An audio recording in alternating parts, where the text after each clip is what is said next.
Welcome to week 2 of the course Culture of the Middle East in the Cinema and to the post-screening lecture. This week the central movie, which was screened on Monday, is Arna's Children, directed by Giuliano Merchamis and made in 2004.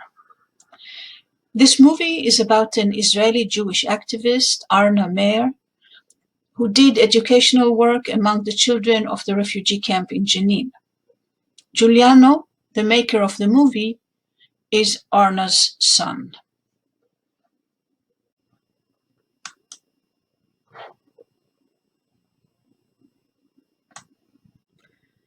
Giuliano Merchamis was a Jewish Palestinian actor and movie director. You can see here on the top right some of the movies in which he took part. He was born in Haifa in 1958 to a Jewish mother and a Palestinian father, as is told in the movie Arna's Children. His parents met in the framework of the Israeli communist movement, one of the few places where Jews and Arabs could and can meet on equal terms. In the setup of the Israeli state, Giuliano's double identity is not a simple matter. Giuliano used to say that he's 100% Jewish and 100% Palestinian. As a political activist, he supported the Palestinian cause for a long time, and eventually, after the movie Arna's Children was made, he moved to live with his wife in Jenin. Let us now look at the movie Arna's Children, the documentary film which Merchamis made about the life story of his mother. How is the story created in this documentary film? The common practice is to talk about 6 types of documentary films: poetic, observational, expository, participatory, reflexive, and performative. However, I will not go into the details of this, as I want to focus only on one aspect, the story. But are documentary films stories? We think of them as telling the truth, as opposed to stories which are fiction. However, if we look at the case of the Battle of Jenin from 2002, and the 2 films about it, Jenin Jenin by Bakri and The Road to Jenin by Reov, it is obvious the 2 opposite stories can be told using the same facts. So what are the facts in a documentary film? These are snippets of moving pictures, fragments, which are put together in an order, in a sequence. And we, as observers, understand the story by following the sequence of the pictures. This is an important observation from which we can learn. A story is putting facts in a particular sequence.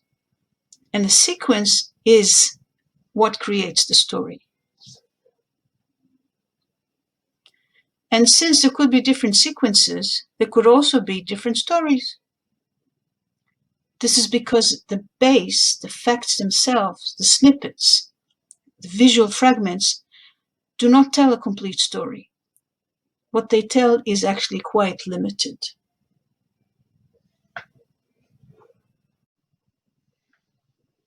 So what happens in most cases is that we have some verbal interpolation in the visual information.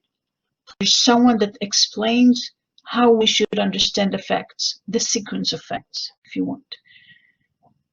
In Jenin Jenin, the most common cinematic technique is to have someone appear between the fragments and tell something, explain the background, tell what happened, or tell us how he or she feels as a result of the facts that we see.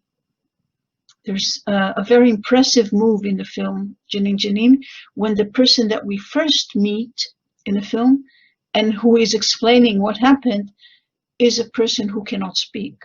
Yeah, so we have a sort of sign language explanation of what happened.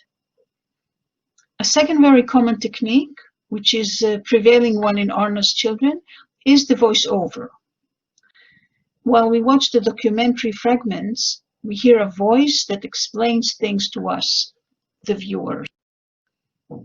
And here we come to the second important observation. A documentary is not only about facts, but it is about how to understand these facts.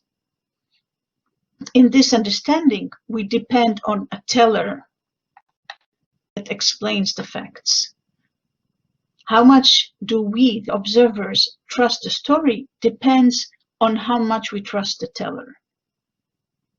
In the case of Jenin, we had both authentic type tellers, such as the old man, two of them actually, there's one in the beginning too, the girl, the fighter, and also this deaf and mute person, and they all speak in the authentic language, Arabic.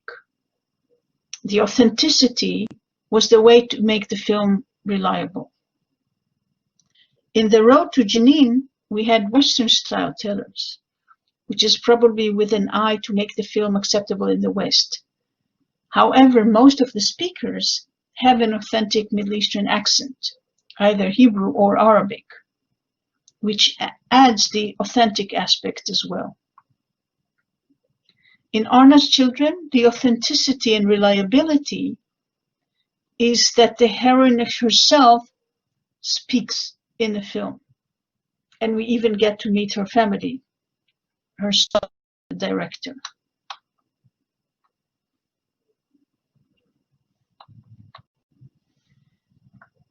And yet another, even more important observation. If the story is a result of what a person in a film tells us, then a documentary is not so different from a fiction film. A film that tells a story, such as Snow White or Avatar or any other film.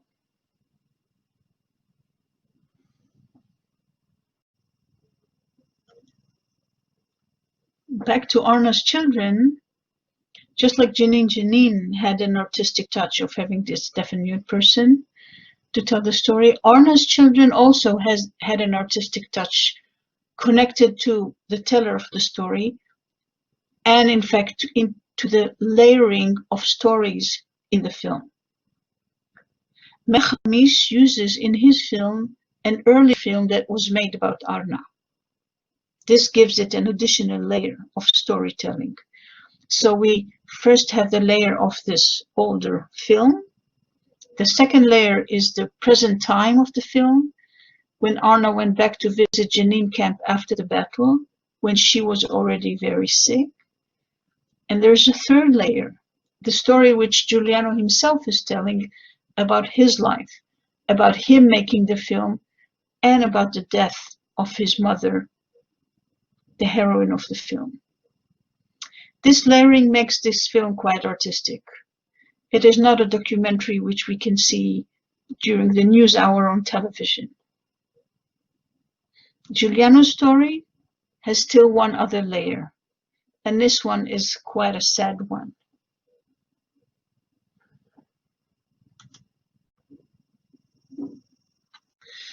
Let us listen to Giuliano Merchamis talk about possible scenarios for his death.